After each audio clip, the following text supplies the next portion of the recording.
How to count duplicate values in Excel. Hi everybody and welcome back to our channel.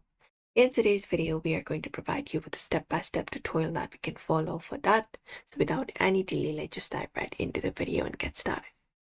So again, start by entering up your data, and if you want to count duplicates for each row, what we need to do is, for example, in A row, I have these data, and in B row, we're going to count it.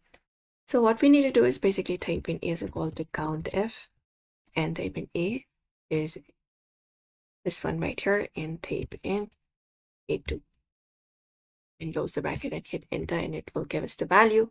After that, we just need to go over and drag and drop it this way, and we should be able to see how much duplicate values are available there.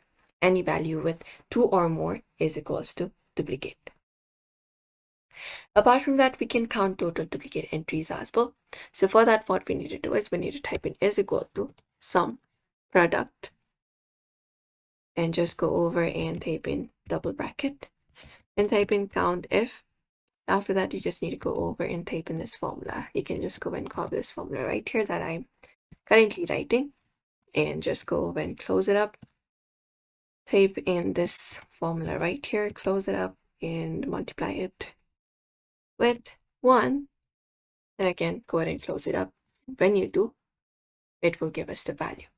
Now again, apple twice, banana twice is equal to 4 duplicate entries. So it gives us the 4 option. And that's it. Usually this is how we do it. You can follow this method to count duplicate values in Excel. It's super easy. So we hope this video was helpful. Give this video a like and subscribe for more.